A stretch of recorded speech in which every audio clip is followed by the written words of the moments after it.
आज का हमारा टॉपिक है प्रकाश का अपवर्तन एवं पूर्ण आंतरिक परावर्तन। यहाँ पे हम प्रकाश का अपवर्तन और पूर्ण आंतरिक परावर्तन पढ़ने वाले हैं।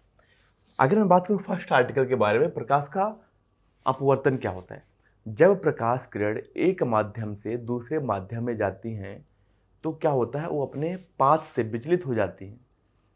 इस घटना को क्या बोलते हैं, प्रकाश का अपवर्तन बोलते हैं। आइए समझते हैं, हम इन सारी चीज़ों को एक करके समझ लेंगे। एक तल है, ऊपर हमारा एक माध्यम है M1, नीचे एक माध्यम है M2, दो माध्यम है। अब यहाँ देखिएगा, प्रकाश की किरण आई, ऐसे आई। चलिए मैं इसका कलर चेंज कर दे रहा हूँ। प्रकाश की किरण यहाँ पे आई इस तरीके। अब क्या हुआ, जहां पे प्रकाश की किरण आई है वहां बनेगा एक अभिलंब जो तल के लंबवत होगा। ये हमारा क्या हो गया, अभिलंब हो गया। ये हमारा अभिलंब हो गया। ये हमारा आपतित किरण और अभिलंब के बीच जो कोण है इसको बोलते हैं आई, यानी बोलते हैं इसको आपतन कोण। अब प्रकाश की किरण को जाना कैसे था, जाना ऐसे सीधा था। अब ये प्रकाश किरण अपने रास्ते से मुड़ जाएगी, जाना इसको ऐसे था। अगर ये विरल से सघन में आ रही है तो क्या होगा, प्रकाश की किरण यहाँ पे अभिलंब की तरफ मुड़ जाएगी। अगर ये हमारा सघन माध्यम हुआ तो, अगर हमारा विरल माध्यम हुआ तो अभिलंब से दूर चली जाएगी। यानी अगर सघन से विरल में जा रही है तो अभिलंब से दूर होगी, अगर अब विरल से सघन में आ रही है तो अभिलंब के पास हो जाएगी। ये अभिलंब और अपवर्तित किरण बोलते हैं इसको। आर, इसके बीच का जो कोण होता है वो आर होता है, इसको बोलते हैं अपवर्तन कोण। ये हमारा हो गया अपवर्तित किरण। तो यहाँ पे सारी चीज़ें हो गई।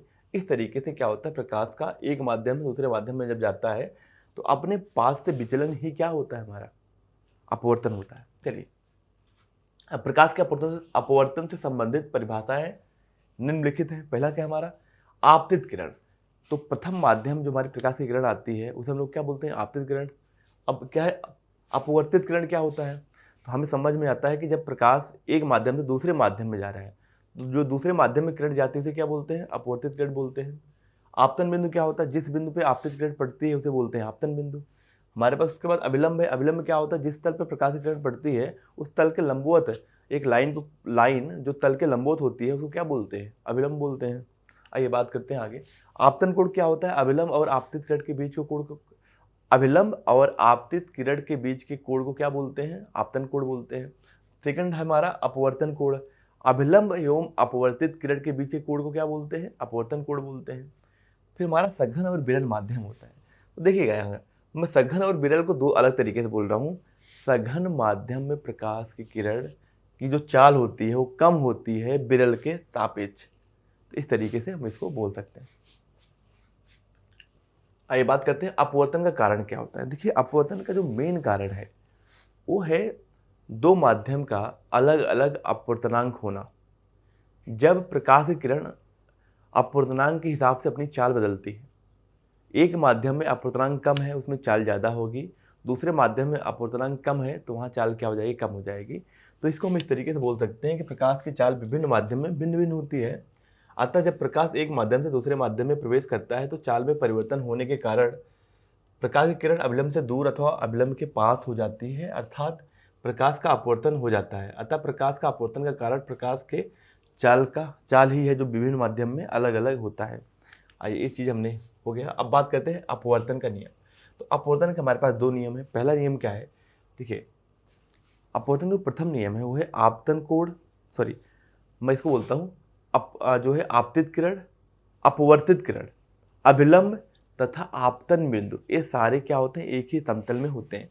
तो हमने देखा था, अगर मैं बात करूँ, ये हमारा हो गया एक तल हो गया, प्रकाश की किरण आई, ये हमारा हो गया अभिलंब, आई कोण बना, जाना ऐसे था, प्रकाश किरण ऐसे चली गई, ये हमारा आर हो गया। तो ये हमारा हो गया आपतित किरण, अपवर्तित किरण। और जो हमारा आपतन बिंदु है और जो अभिलंब है ये सभी क्या होंगे, एक ही तल में होंगे। तो अगर मैं बात करूँ इस, अगर बोर्ड के तल में प्रकाश किरण यहाँ आ रही है तो पूरा समतल क्या होगा, एक ही समतल में चारों हमारे होंगे। यानी हमारा आपतित किरण, अपवर्तित किरण, अभिलंब और आपतन बिंदु सभी क्या होंगे, एक ही समतल में होंगे। दूसरा जो हमारा नियम है वो कहता है कि जो यहाँ पे आई आ रहा है, साइन आई और जो साइन आर है, जो हमारा अपवर्तन कोण है, इन दोनों का अगर मैं साइन लूँ तो इसका जो हमारा अनुपात है हमेशा क्या रहेगा, नियत रहेगा। ये होता है नियतांक।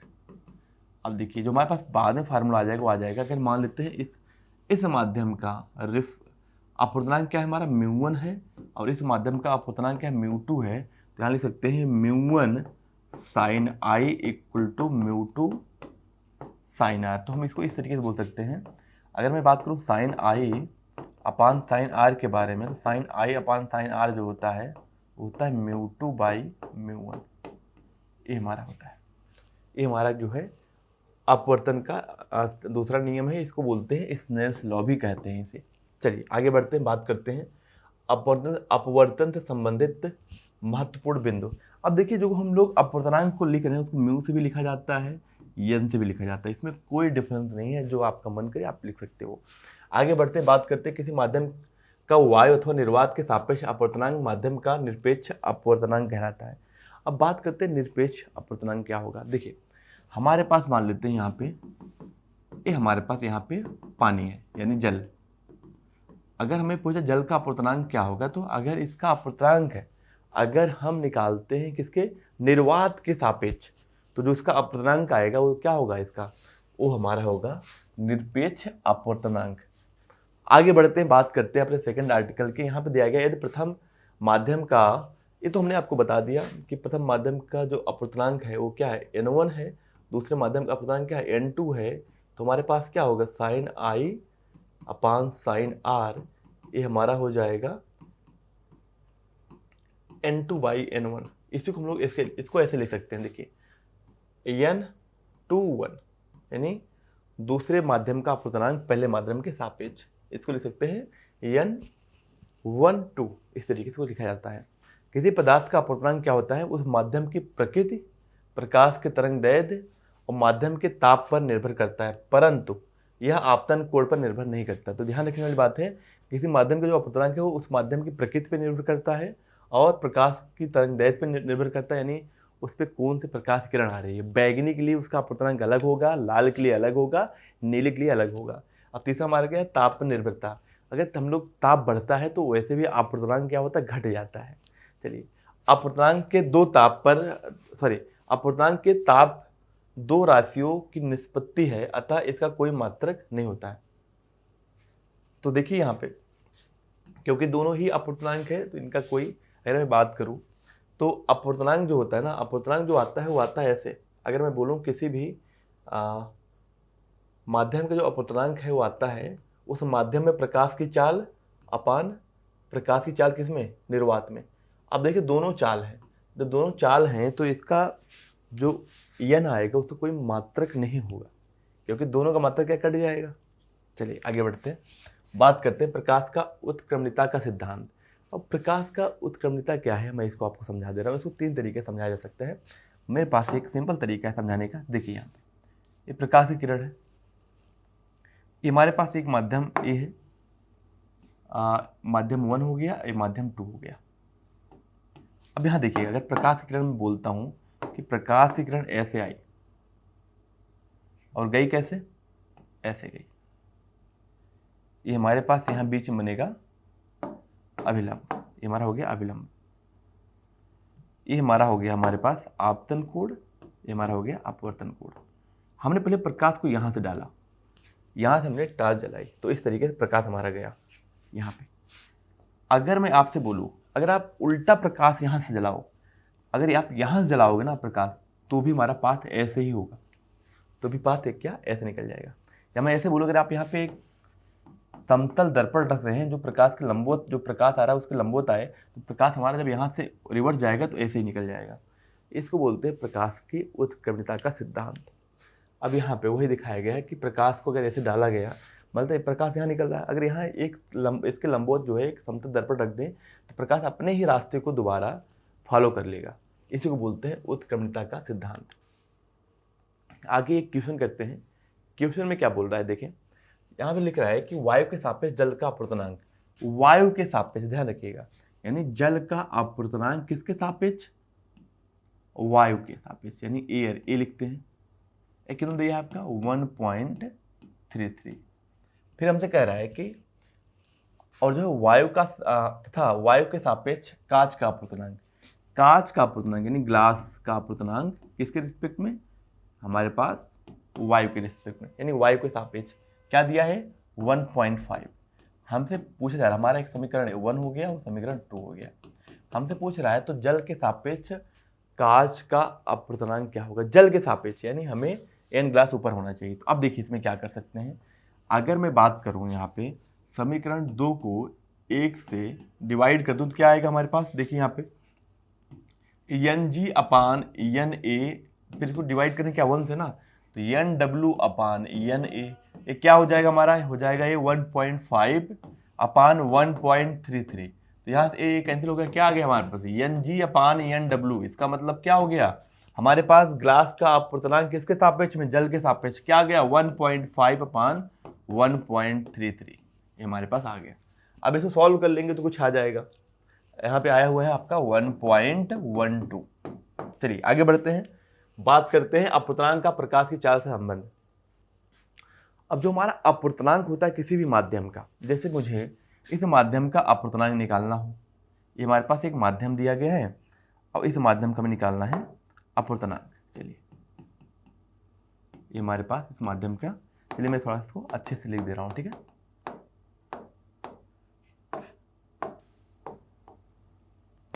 ये हमारे पास एक माध्यम है और ये हमारा क्या है, यह हमारा निर्वात, इसको इस तरीके देख लीजिए। अब क्या है, ये जो हमारा माध्यम है, चलिए मैं इसको थोड़ा सा इस माध्यम को यहाँ पे बना दे रहा हूँ। ये हमारे पास एक माध्यम है जिसमें हमें प्रकाश की चाल देखनी है कि इसमें माध्यम में प्रकाश की चाल क्या है।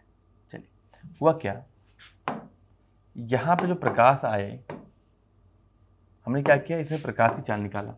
अब यहाँ प्रकाश की चाल जो है कितने जा रही है, 20 स्पीड से जा रही है। अब हमारे पास यहाँ क्या निर्वात है, निर्वात में प्रकाश की चाल होती है वो c के बराबर होती है, कितनी होती है 3 × 10⁸ मीटर पर सेकेंड। पर यहाँ पे प्रकाश की चाल कम है माध्यम में। अब हमें इसका निकालना है अपवर्तनांक, इसका n निकालना है, कितना है इसका अपवर्तनांक। तो जो इसका अपवर्तनांक होगा n, वो होगा प्रकाश की चाल किसमें, निर्वात में, कितना हो जाएगा c, ठीक है ना। अब ये तो हमारा हो गया c, और क्या हो गया, यहाँ पे इस माध्यम में क्या होगी प्रकाश की चाल, ये हमारे पास आ गया अपवर्तनांक। यानी किसी भी माध्यम में जो अपवर्तनांक होगा वो होगा प्रकाश की चाल क्या है निर्वात में, और इस माध्यम में क्या है प्रकाश की चाल, इसके अनुपात को हम लोग बोलते हैं n, यानी अपवर्तनांक। तो किसी भी माध्यम का अगर अपवर्तनांक निकालना हो तो हम देखेंगे उस माध्यम में प्रकाश की चाल क्या है, और निर्वात में प्रकाश की चाल हमें पता है, तो निर्वात में प्रकाश की चाल का अनुपात कर देंगे जो इस माध्यम में प्रकाश की चाल है। यहाँ देखते हैं किसी माध्यम में अपवर्तनांक निर्वात अथवा वायु में प्रकाश की चाल या उस माध्यम के प्रकाश की चाल के अनुपात के बराबर होता है। माध्यम का जो अपवर्तनांक होगा क्या होगा, निर्वात अथवा वायु में प्रकाश की चाल अपन माध्यम में प्रकाश की चाल। ये तो हमारा ये हो गया। आगे बढ़ते हैं, बात करते हैं अगला हमारा। अब यहाँ पे एक क्वेश्चन दिया गया है जिस क्वेश्चन को हमें करना है, यहाँ पे ध्यान से देखिए, कह रहा है पीले प्रकाश की किरण जिसकी वायु की तरंग दैर्घ्य।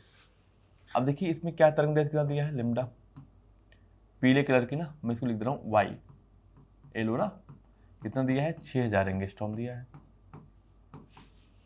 कह रहा है कि वायु से जल, पीले कलर की प्रकाश किरण जिसकी वायु में तरंग दैर्घ्य इतना है, तो वायु से जल, जल का यहाँ पे दिया गया है अपवर्तनांक क्या है 4/3 में प्रवेश करती है, तो जल में प्रकाश की चाल क्या होगी, पहले तो हम निकालते हैं जल में प्रकाश की चाल क्या होगी। अब आइए देखते हैं, तो जो जल में प्रकाश की चाल होगी एन डब्ल्यू इक्वल टू क्या होगा C/V, तो V जो हो जाएगा वो जाएगा C/N/W।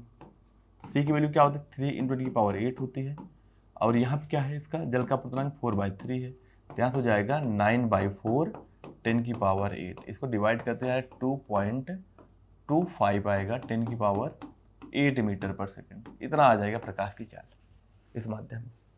दूसरा हमसे पूछा जा रहा है कि क्या तरंग दैर्घ्य ज्ञात कीजिए। आप देखिए ध्यान रखिए, जो हमारा किसी भी प्रकाश का जो आवृत्ति होती है ना, होती है वो कभी भी नहीं बदलती, होती है C/तरंग दैर्घ्य के बराबर। समझिए वो कभी बदलती नहीं है। तो हम इसको इस तरीके से देख सकते हैं कि जो हमारे पास तरंगदैर्घ्य किस में होगा, जल में होगा, वो बराबर होगा हवा में तरंगदैर्घ्य क्या है अपान जो उसका अपवर्तनांक है। तो 6000 अपान 4/3 कितना हो गया हमारा 4500 एंगस्ट्रॉम आ जाएगा यहाँ से। अब पर यहाँ समझने वाली बात है, कई लोग कंफ्यूज होंगे कि लिम्डा कैसे आ गया। इस सारी चीज़ों को मैं यहाँ पे एक बार बता दे रहा हूँ। जो हमारा लिम्डा है नहीं, हमारा जो तरंगदैर्घ्य दूसरे माध्यम में कैसे बदल रहा है इसको देख लेते हैं। चलिए मैं यहाँ पे इसको डिटेल में एक बार बता दे रहा हूँ। हमारे पास एक माध्यम है, यहाँ प्रकाश किरण आई, प्रकाश किरण आना आई और गई ऐसे। ये हमारे पास क्या हो गया, इन दोनों को माध्यम यानी अविलंब हो गया। ये हमारा आई है, ये हमारा आर है। प्रकाश आया ऐसे और गया ऐसे। अब यहाँ पे मैं मानता हूँ यहाँ पे इसका जो प्रकाश है अगर निर्वात है तो इसका क्या होगा, इसका मानते वेवलेंथ क्या है λ1 है और इसका वेवलेंथ क्या है λ2। तो यहाँ पे देखिएगा तो हमारा जो यहाँ पे आवृत्ति होगी, इसकी आवृत्ति न्यू है तो यहाँ भी आवृत्ति क्या होगी, न्यू ही होगी। आवृत्ति हमेशा समान रहेगी, चाहे एक माध्यम से दूसरे माध्यम में प्रकाश जाए तब भी आवृत्ति समान होती है। तो आवृत्ति क्या होती है, आवृत्ति होती है, अब देखिए यहाँ पे c/, वेवलेंथ होते हैं। तो यहाँ पे वेवलेंथ क्या λ1 है, c/λ1, क्योंकि यहाँ पे निर्वात है तो यहाँ पे क्या होगा, प्रकाश काल c होगी। अब यहाँ पे क्या होगी, यहाँ माध्यम में तो यहाँ प्रकाश काल क्या होगी, v होगी। तो यहाँ जो आएगा आवृत्ति वो आएगी क्या, v/λ2। अब देखिए आवृत्ति तो बराबर होगी, इसका मतलब क्या है c/, यहाँ देखिए यहाँ से मैं बोल सकता हूँ c/λ1 बराबर क्या होगा v/λ2 के। तो यहाँ से मैं बोल सकता हूँ जो हमारा λ2 आएगा वो आ जाएगा v/c इंटू λ1, इतना आ जाएगा। देन दूसरे माध्यम जो हमारा तरंगदैर्घ्य है वो क्या होगा v/c और λ1 के बराबर। यहाँ देखिए v क्या है, v/c हमारा होता क्या है, देखिए तो हो जाएगा λ2। यहाँ देखिए c/v हमारा क्या होता है, अपवर्तनांक होता है, तो ये क्या हो जाएगा λ1 अपान अपवर्तनांक हो जाएगा। यहाँ से हमारा ये जो है संबंध आता है। आइए बात करते हैं कांच के गुट के द्वारा प्रकाश का अपवर्तन तथा पार्श्व विस्थापन। ये होता क्या है, मैं इसको आपको डिटेल में समझा दे रहा हूँ। हमारे पास क्या है, हमारे पास यहाँ पे एक प्रकाश का एक कांच का गुटका है जिसकी चौड़ाई t है। अब यहाँ समझिएगा अगर प्रकाश की किरण यहाँ पे आएगी तो होगा क्या, अगर प्रकाश की किरण यहाँ पे आई, चलिए मैं इसको दोबारा कर दे रहा हूँ। यहाँ प्रकाश की किरण आई, अब क्या ये हमारा क्या है विरल माध्यम से सघन माध्यम में जा रही है तो क्या होगा, मुड़ जाएगी किधर, ये मुड़ जाएगी हमारा अभिलंब की तरफ, ये हमारा अभिलंब हो गया। अब यहाँ देखिए अब क्या होगा जब प्रकाश फिर यहाँ आएगा, जब दोनों माध्यम के बीच, तो अब क्या होगा प्रकाश, अब प्रकाश हमारा फिर से इसके समानांतर हो जाएगा। तो यानी हमें प्रकाश को जाना कैसे था, प्रकाश को जाना ऐसे था। चलिए मैं इसको कलर चेंज कर दे रहा हूँ, प्रकाश को जाना ऐसे था। अब देखिए ये दोनों प्रकाश किरण क्या होंगे, समांतर हो जाएंगे। ये दोनों प्रकाश की किरण समांतर हो जाएंगी, जैसे जाना था और जैसे जा रही हैं। अब क्या हुआ, प्रकाश का इतना विस्थापन हो गया, इसको बोलते हैं पार्श्वी विस्थापन, इसको डी से दिखाते हैं। ये हमारा आई हो गया, ये हमारा क्या आर है, अगर ये आर है तो जो बचा हुआ है वो क्या होगा, हमारा आई माइनस आर होगा। हमें ये पार्श्वी विस्थापन निकालना है। पार्श्वी विस्थापन हमें समझ में आ गया क्यों होता है। जो ये पार्श्वी विस्थापन होता है डी, ये बराबर होता है टी, इसकी जो है चौड़ाई कितनी है, sine i minus r into sec r. इसको आप ऐसे भी लिख सकते हैं, डी इक्वल टू जो होता है हमारा t sine i minus r into sec r, या इसको हम लोग सेक आर को ऊपर ना लिख के सेक आर को हम लोग लिख सकते हैं ऐसे, यहाँ पे सेक आर को इस तरीके से लिख सकते हैं, यानी कॉस आर भी लिख सकते हैं इसको। चलिए अब बात करते हैं हम लोग आगे नेक्स्ट आर्टिकल के बारे में। यहाँ पे दिया गया है वास्तविक तथा आभासी गहराई। वास्तविक गहराई और आभासी गहराई कैसे होती है और क्यों होती है, चलिए देखते हैं। देखिए हमारे पास क्या है, अब इस बात को यहाँ समझेंगे। प्रकाश, हमारे पास कोई वस्तु यहाँ पे है, अब यहाँ से क्या हुआ, प्रकाश निकला, प्रकाश यहाँ निकला। अब होगा क्या कि सघन से विरल में जा रहा है, तो जाना तो इसको ऐसे था, जाना इसको ऐसे था, पर होगा क्या, प्रकाश हमारा मुड़ जाएगा, प्रकाश हमारा यहाँ पे मुड़ गया और हमारी आंखों में कैसे पड़ा, ऐसे पड़ा। तो हमारी आंखों में जैसे पड़ेगा ये, हमें उसके पीछे वस्तु दिखाई देगी, यानी हमें जो वस्तु दिखाई देगी ना इसकी, वो हमें वस्तु यहाँ दिखाई देगी। प्रकाश जो हमारी जिस सीधी रेखा में हमारे आंखों में पड़ रही है, उसी के पीछे जो है हमारा वस्तु दिखाई देगी, यानी इस वस्तु का प्रतिबिंब हमें कहाँ दिखाई देगा, हमें इस वस्तु का प्रतिबिंब यहाँ दिखाई देगा। इसलिए हमें जल में कोई वस्तु अगर नीचे रहती है तो हमें ऊपर दिखाई देती है। अब देखिए ये बात ये आती है कि ये कितनी ऊपर दिखाई देगा। अगर मैं बोलता हूँ कि ये जितना वस्तु अगर यहाँ पे है, यहाँ से x ऊपर दिखाई दे रहा है, अगर मान लेते हैं x ऊपर दिखाई दे रहा है, तो ये x कितना होगा, या मैं इसको कुछ भी डिस्टेंस मान लो, आप x के अलावा कोई डिस्टेंस मान लो। तो देखिए इसको मैं आपको डायरेक्ट बता दे रहा हूँ, यहाँ पे आभासी गहराई जो हमारी होती है वो वास्तविक गहराई और माध्यम का अपवर्तनांक के बराबर होता है। आभासी गहराई यानी हमारे पास जो H1 है ना, वो क्या है, यहाँ देखिएगा, जो हमारे पास H1 है आभासी गहराई ना, यही तो है हमारा आभासी गहराई। H1 जो होगा वो जो हमारे पास वास्तविक गहराई है H2 अपान म्यू के बराबर होगा, अपान म्यू, या इसको आप n भी लिख सकते हो, यानी अपवर्तनांक क्या है, या आप चाहो तो यहाँ पे n भी लिख दो, यानी इस माध्यम का अपवर्तनांक के बराबर होता है। अब यहाँ देखिए, अगर मैं बात करूँ कितना वस्तु जो है जहाँ पे होना चाहिए उससे कितना ऊपर आ गया है, तो ये क्या बराबर होगा, H2 माइनस H1 के बराबर होगा। ये बराबर होगा क्या है, इसको मैं D बोल दूँ, अगर जो हमारा D होगा वो क्या होगा, H2 कितना है हमारा, H2 हमारा है, H2 तुम्हारे मेन गहराई है, वास्तविक गहराई, माइनस H1 क्या होगा हमारा, H1 होगा H2/n। तो यहाँ से H2 अगर कॉमन ले लूँ तो क्या बचेगा हमारे पास, 1 माइनस 1/n। इतना हमारा क्या होगा, वस्तु हमारा अपने स्थान से ऊपर दिखाई देगी जब हमारा सघन से विरल में जाएगी। ये देखिए इतना हमारा आएगा x। चलिए आगे बात करते हैं हम लोग, एक उदाहरण के लिए एक क्वेश्चन लेते हैं। एक उदाहरण में दिया रहा है, एक बीकर में 16 सेंटीमीटर गहराई तक पानी भरा हुआ है। बीकर का जो पेदा है ना, पे रखी एक सुई की गहराई 12 सेमी प्रतीत होती है, 12 सेंटीमीटर प्रतीत होती है, यानी जो हमारे पास आभासी लंबाई है वो कितना है, 12 सेंटीमीटर है। वास्तविक गहराई क्या है हमारे पास, H कितना दिया है हमारे पास, 16 सेंटीमीटर दिया है। कह रहा है पानी का अपवर्तनांक क्या होगा। देखिए जो हमारे पास आभासी गहराई होती है वो होती है वास्तविक गहराई अपान उस माध्यम का अपवर्तनांक। तो अपवर्तनांक क्या हो जाएगा हमारा, म्यू हो जाएगा। H की वैल्यू क्या है, 16 सेंटीमीटर है, अपान म्यू हमें निकालना है म्यू ना, तो अपान HI आ जाएगा। यानी यहाँ से अगर मैं बात करूँ म्यू जो होगा हो जाएगा H अपान HI, मतलब हमारे पास HI क्या है, या H1 इसको बोल सकते हो आप, H1 चाहो तो बोल दो। H1 हमारा क्या आभासी गहराई है, पर यहाँ जो म्यू है आप चाहो म्यू लिखो चाहे n लिखो, यानी हमारा क्या है, म्यू और n दोनों हमारे अपवर्तनांक होते हैं। अपान क्या हो जाएगा, H1 कितना 12 सेंटीमीटर, इसको सॉल्व करते हैं, सेंटीमीटर सेंटीमीटर कैंसिल हो गया, क्या हो गया 4/3 आ गया। तो ये हो जाएगा हमारे पास 1.333, इतना अपवर्तनांक आ जाएगा जल का। आगे बढ़ते हैं, बात करते हैं अपने अगले आर्टिकल के बारे में, प्रकाश के अपवर्तन के उदाहरण। अधिक प्रकाश के अपवर्तन के बहुत सारे उदाहरण हैं। अब एक हमारा है कि रात्रि में तारों का टिमटिमाना। अब देखिए हम लोग इतने बड़े हो गए हैं कि इस चीज़ को बहुत अच्छे से समझ पाएँ ऐसा क्यों होता है। चलिए मैं आपको इसको एक समझा रहा हूँ डिटेल में। ये हमारे पास हमारी आँखें हो गई,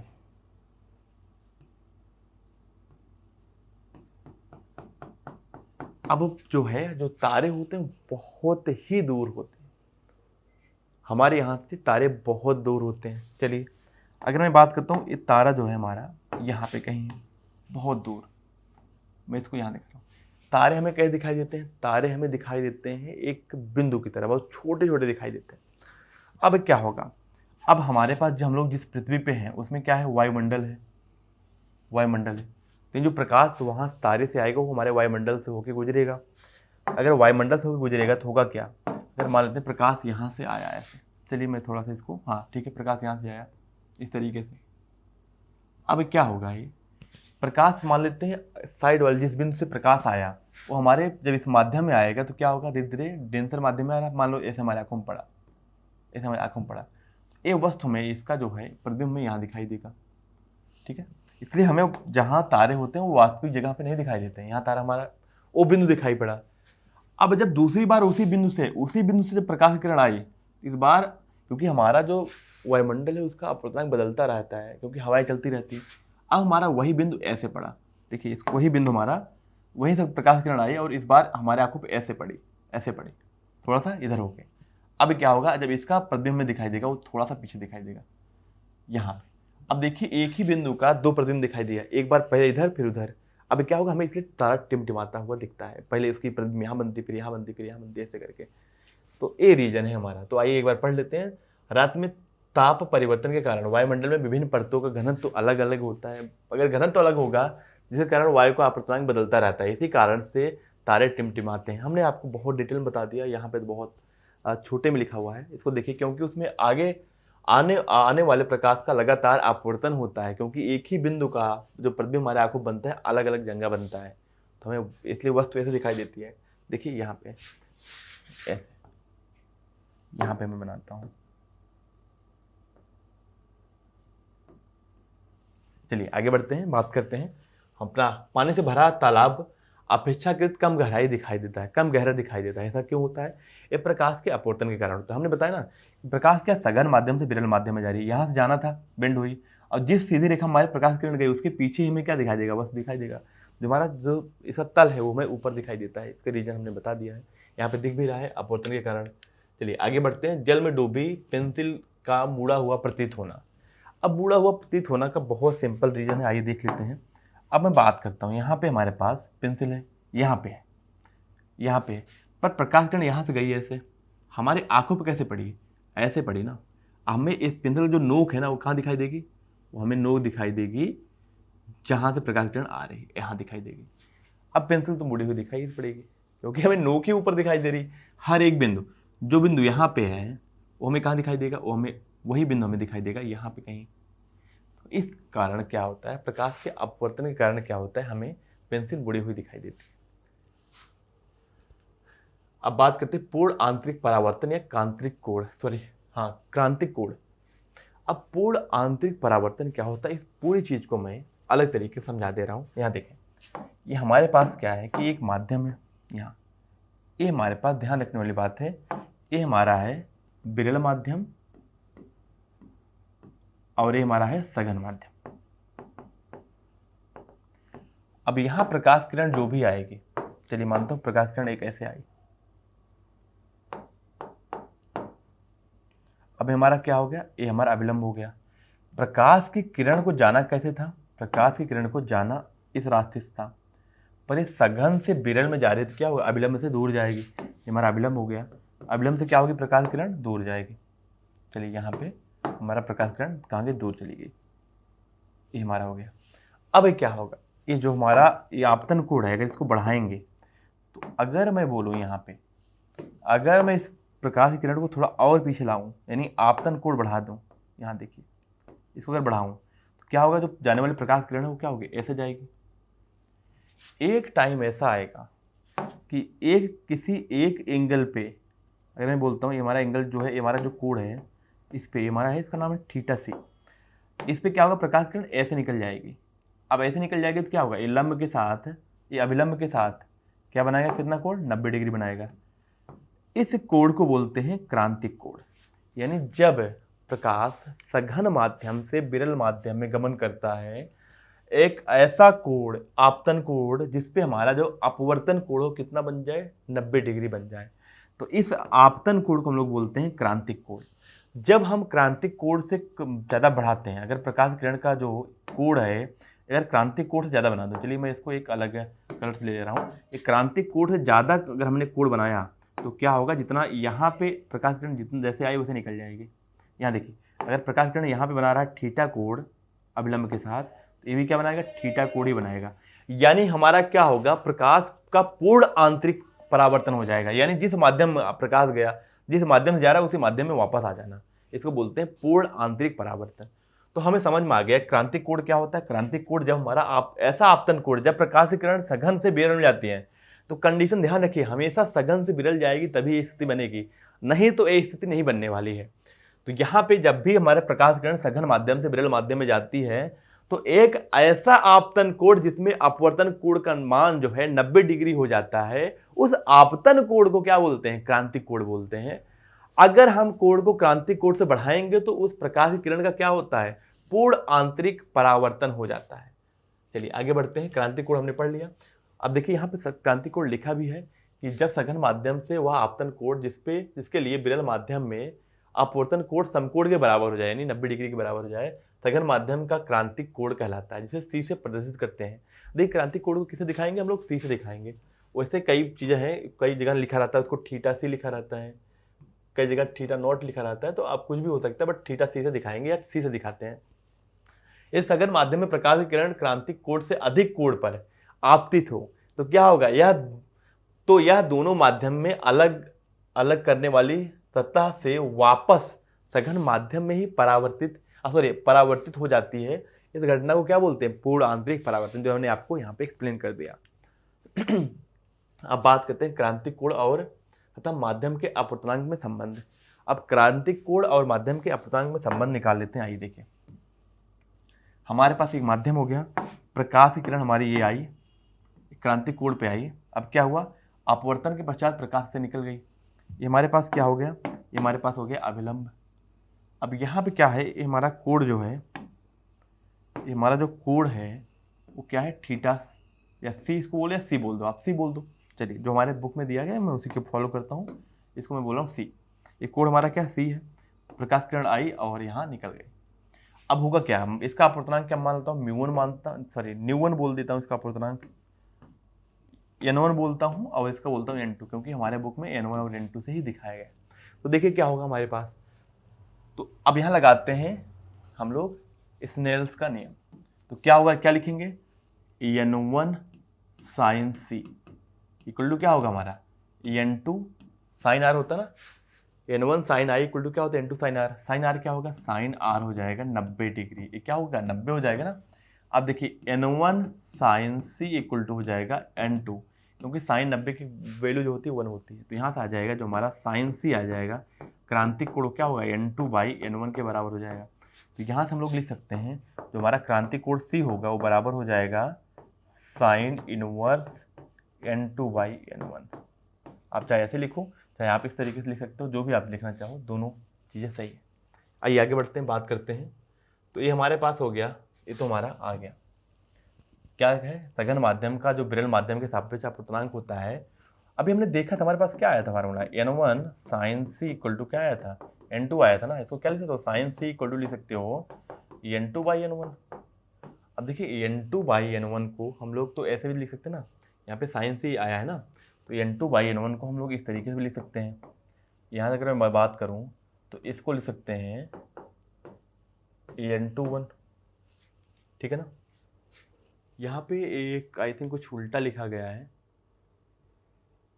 तो कोई बात नहीं, हम लोगों ने एग्जैक्ट चीज़ लिखी है, कोई प्रॉब्लम नहीं। आगे बढ़ते हैं, बात करते हैं अलग अलग माध्यम का जो अपवर्तनांक है वो क्या क्या है। जैसे कि हमारे पास अगर मैं बात करूँ, पदार्थ क्या जल है, तो अपवर्तनांक क्या होता है उसका? 1.33 होता है। तो उसका जो क्रांतिक कोण होगा वो 48.75 डिग्री होगा। क्राउन ग्लास क्या है? इसका 1.52 है, तो इसका क्या होगा? 41.14 है। फ्लिंट ग्लास का क्या हो? 1.62 होता है, तो क्रांतिक कोण क्या होता है? 37 डिग्री हो जाता है इसका। आगे बात करते हैं, हमारा नेक्स्ट क्या है? हीरा। हीरा क्या होता है? अपवर्तनांक बहुत ज़्यादा होता है, इसलिए इसका क्रांतिक कोण क्या बहुत कम है, इसलिए हमारा हीरा क्या होता है? हीरा हमेशा उसके अंदर पूर्ण आंतरिक परावर्तन होता है और हमेशा चमकता रहे। अब बात करते हैं अगला हमारा जो आर्टिकल है, क्या है? पूर्ण आंतरिक परावर्तन के दैनिक जीवन का में अनुप्रयोग। अब देखिए क्या है कि हमारा पहले है कांच की पड़ी दरारों का चमकना। यहाँ पे जो हमारे पास पूर्ण आंतरिक परावर्तन का दैनिक जीवन में निम्नलिखित प्रयोग है। जब दरवाजे अथवा खिड़की पे लगा कांच चटक जाता है तो क्या होता है? उसमें उसकी दरारें पड़ जाती हैं और इन दरारों से वायु की एक पतली परत बन जाती है। अब वायु की अगर एक पतली परत बन गई मतलब दो माध्यम हो गए, बन जाती है। ये दरारें चमकीले दिखाई देने लगती हैं, जिसका कारण यह है कि उन दोनों दरारों में पड़ने वाली टेढ़ा प्रकाश वायु की परत से न जाकर कांच तथा वायु से पृथकृत पृष्ठ से पूर्ण परावर्तित हो जाती है तथा प्रेक्षक को आंखों पर पहुंचता है। समझिएगा उसके अंदर क्या हो रहा है कि हमारे पास कोई जो है कांच ब्रेक हो जा रहा है, टूट जा रहा है, तो बीच में क्या हो जाएगा, हवा आ जाएगी। जब प्रकाश की किरण क्या होगी, जब भी प्रकाश से कॉर्नर पे अगर जाएगी तो क्या होगा, हवा में जब जाती है तो क्या होगा, यहाँ पूर्ण आंतरिक परावर्तन होता है, या अगर मैं बात करूँ अपवर्तन भी हो सकता है क्रांति कोण पे। तो क्या होता है, मैं वो सेपरेट अलग अलग दिखाई देता है, जिससे हमारा वो चमकता है। आइए बात करते हैं जल में परख नली का चमकीला दिखाई देना। जल में परख नली का चमकीला दिखाई देना, अब होगा क्या, देखिए यहाँ पे हमें एक चीज़ दिखाई दिया है, एक जो डायग्राम है उसको समझते हैं। डायग्राम को हो क्या रहा है इस डायग्राम में, यहाँ देखिए, मैं अगर इस डायग्राम के बारे में बात करूं,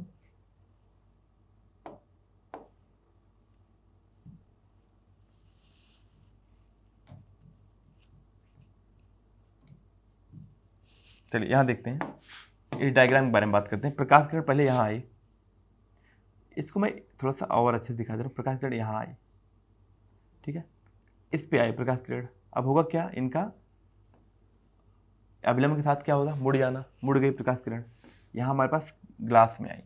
अब देखिए यहाँ जल भी है और ग्लास भी है, तो क्या होगा, यहाँ पे प्रकाश किरण ऐसे आएंगी ताकि इनका क्या हो जाए, पूर्ण आंतरिक परावर्तन हो जाए। जब अगर इनका पूर्ण आंतरिक परावर्तन होगा तो क्या होगा, हमें इस चमकीला चमकीला दिखाई देंगे। अब यहाँ पे क्या हुआ, प्रकाश किरण जो आई ना, वो ऐसे आए, क्रांतिक कोण से ज़्यादा कोण बनाई। यहाँ पे जो बना है ना, यहाँ जो अभिलंब इनके बीच बन रहा है, ये अभिलंब ऐसे बन रहा है ताकि इनके बीच का जो कोण है ना, वो क्या हो, वो 90 से ज़्यादा, सॉरी वो क्रांतिक कोण से ज़्यादा हो, ताकि पूर्ण आंतरिक परावर्तन हो। तो हमें क्या दिखाई देगा, ये दिखाई देगा चमकीला। चलिए आगे बढ़ते हैं।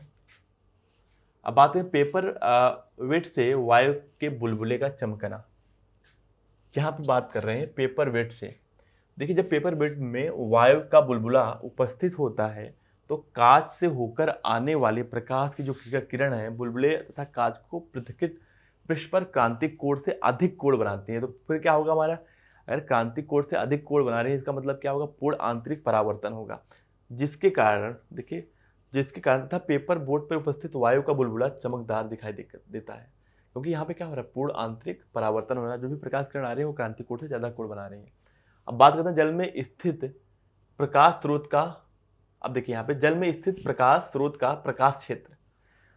अब यहाँ पे बात करते हैं, ऐसे हम लोग बहुत सारे मॉल वगैरह में या होटल्स वगैरह में चीज़ देखते हैं कि अंदर पानी के अंदर एक बल्ब लगाया जाता है, जो हमें पानी में ऐसे दिखाई देता है सारा कुछ। तो कितना एरिया दिखाई देगा, मान लेते हैं अगर मैं बात करूँ यहाँ पे, यहाँ देखिएगा, इस बात को समझते हैं।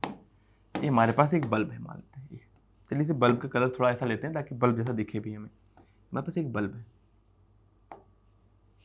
मेरे पास एक बल्ब है, यहाँ देखिए। अब ये है कि कितना क्षेत्रफल, अगर मान लो पानी के अंदर बल्ब लगा दिया गया है तो कितना क्षेत्रफल में वो प्रकाश की किरण बाहर निकलेंगे। तो देखिए प्रकाश की किरण क्या होगी, अब मैं यहाँ समझा रहा हूँ। अगर ऐसे आई तो क्या हुआ, प्रकाश किरण ऐसे निकल गई। उसके बाद क्या होगा, एक ऐसा कोण होगा इस पे। अब जो प्रकाश किरण का क्या हो जाएगा, क्रांतिक कोण में पड़ेगी, हमारा क्या होगा, क्रांतिक कोण हो गया। अब यहाँ भी क्या होगा, उतना ही एंगल पे क्या बनेगा, यहाँ पे उतना ही कोण पे यहाँ बनेगा क्रांतिक कोण। अब एक क्रांतिक कोण वाली प्रकाश किरण आती है, जो यहाँ से आने प्रकाश किरण वो क्या होंगी, वो 90 डिग्री बनाएंगे, किससे, अपवर्तन, सॉरी अभिलंब से। अब इसके बाद आप कोई प्रकाश किरण डालते हो तो अब ये जो कोण बनाएगा अभिलंब के साथ, वो क्रांतिक कोण से ज़्यादा होगा। अब क्रांतिक कोण से ज़्यादा होने का मतलब क्या हो गया, इनका पूर्ण आंतरिक परावर्तन हो जाना। इनका क्या हो जाना, पूर्ण आंतरिक परावर्तन, यानी उसी माध्यम में फिर से वापस का प्रकाश का लौट आना। यानी बस इतना ही क्षेत्र क्या होगा, प्रकाश दिखाई देगा, यानी प्रकाश इतने ही क्षेत्र से निकल पाएगी, बाकी क्षेत्र से क्या होगा, प्रकाश का पूर्ण आंतरिक परावर्तन हो जाएगा। और जो ये क्षेत्र होता है ना, और उसकी जो रेडियस आती है, जो हमारी त्रिज्या आती है, जो क्षेत्र है उसकी जो त्रिज्या है आर, वो आर जो होगा हमारा बराबर होगा, देखिए ये हमारी इसकी गहराई क्या है, एच है, तो जो हमारे पास यहाँ पे आ रहा है आर, वो बराबर आ रहा है एच अपान उस माध्यम का अपवर्तनांक कितना है, एन स्क्वायर माइनस 1। तो अगर मैं बात करूँ क्षेत्रफल कितना हो जाएगा, तो क्षेत्रफल हमारा हो जाएगा पाई आर स्क्वायर। पाई हमारा आर की वैल्यू क्या है, एच स्क्वायर अपान क्या हो जाएगा, एन स्क्वायर माइनस 1, इतना हमारा क्षेत्रफल होगा। आगे बढ़ते हैं, बात करते हैं पूर्ण परावर्तक प्रिज्म, टोटल रिफ्लेक्टर प्रिज्म की बात करूं या टोटल रिफ्लेक्टिंग प्रिज्म की बात कर रहा हूं। तो यहां देखिएगा, इसके बहुत सारे हमारे पास डेली लाइफ में यूज भी हैं। तो पूर्ण परावर्तक प्रिज्म में कांच का एक ऐसा समकोण प्रिज्म होता है। देखिए क्या होता है, समकोण प्रिज्म। समकोण प्रिज्म मतलब क्या हो गया, जिसका एक कोण क्या हो 90 डिग्री का हो, समकोण प्रिज्म, ठीक है, तथा शेष दो कोण 45 और 45 पे हो, 45 डिग्री और 45 डिग्री पे हो।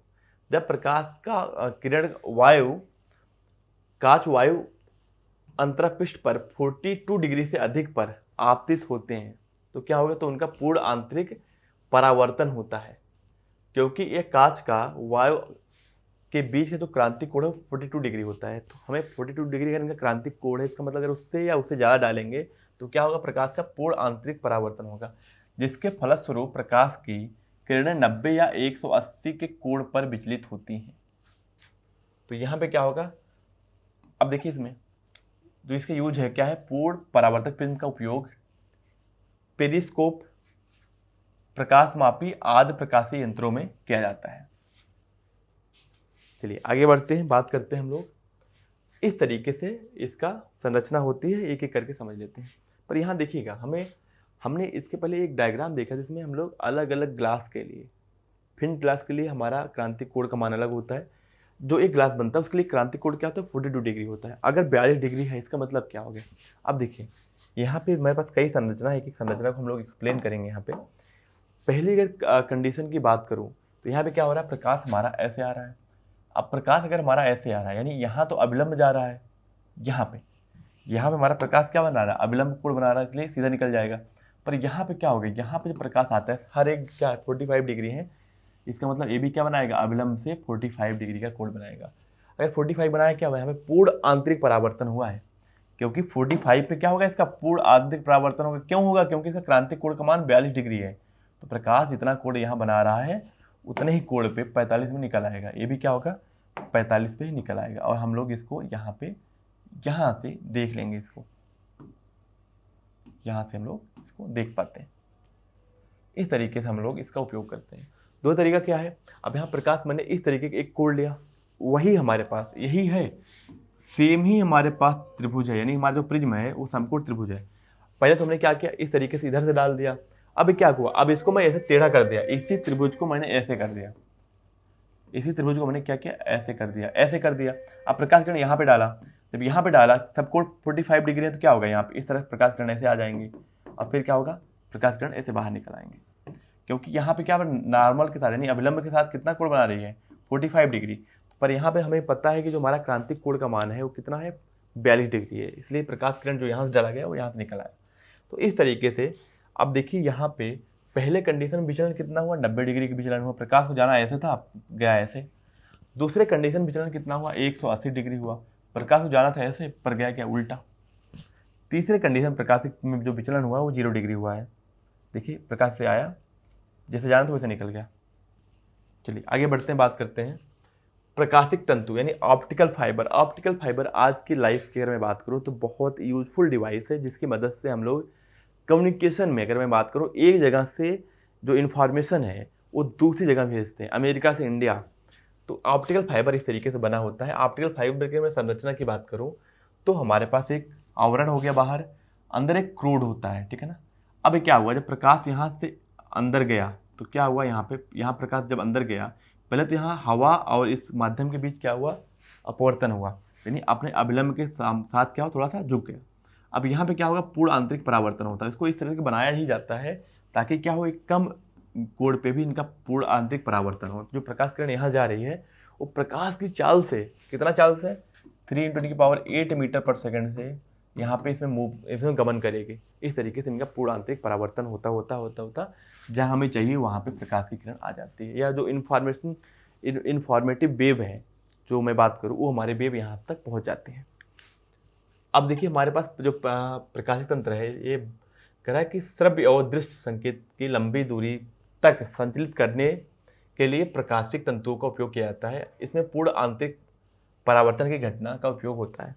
अगर मैं आपको बात करूं कि हमारे पास जो नेट्स वगैरह आते हैं वो भी क्या होते हैं, ऑप्टिकल फाइबर से ही हम लोग इंटरनेट यूज करते हैं। जो हमारे पास घर पे जो लगा होता है इंटरनेट का जो डिवाइसेज होती हैं उसमें वो कनेक्ट होती है कहाँ से, ऑप्टिकल फाइबर से। तो हर जगह ऑप्टिकल फाइबर नहीं है क्योंकि बहुत कॉस्टली होता है, but generally optical fibre India में आज बहुत सारी जगहों पे।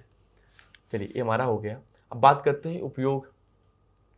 अब जो हमारा पूर्ण इसका ऑप्टिकल फाइबर का अगर उपयोग के बारे में बात करें तो क्या क्या है, ये सारी चीज़ जो लिखी गई है ना, ये हमने आपको बता दी। अगर मैं बात करूँ, इसमें प्रकाशित तंतु एक पतला बेलनाकार तार होता है जिसका व्यास क्या होता है 0.1 mm का होता है। अगर इन्फॉर्मेशन जानना है तो मैं इसको बता दे रहा हूँ। पर देखिए, जो तंतु का आंतरिक बेलन का जो अपवर्तनांक होता है 1.7 होता है, जिसे क्रोड कहते हैं। और चारों ओर का जो पदार्थ होता है उसका जो है उसका जो अपवर्तनांक होता है 1.5 होता है। तो अब देखिए, आइए हम बात करते हैं इसके कुछ उपयोग। सजावट के लैंपों में प्रकाशित तंतुओं का उपयोग करना। देखिए, जो सजावट वाले लैंपे होते हैं ना, उसमें इस तरीके से होता है। अब यहाँ पे क्या होता है, पारदर्शी माध्यम होता है। प्रकाश यहाँ आया, यहाँ आया, यहाँ आया, हर तरह क्या होता है, पूरा पाइप हमारी चमकती रहती है। आज के टाइम हम देखते हैं रोड्स पे जो हमारे पास लाइट्स होते हैं, लाइट के चारों तरफ इस तरीके से लगाया जाता है, उसमें भी क्या होता है, हमेशा जलता रहता है वो। आगे बात करते हैं, दूर संचार में विद्युत संकेत के प्रकाश संकेत में परिवर्तित कर दूर स्थानों पर प्रेक्षण और अभिग्रहण के लिए किया जाता है। अगर मैं बात करूँ, स्पेशली गूगल ये सब काम बहुत करता है। अपनी यूएस से इंफॉर्मेशन कहाँ का इंडिया तक जो है अंदर समुद्र के अंदर पूरा बना हुआ है इस तरह का ऑप्टिकल फाइबर।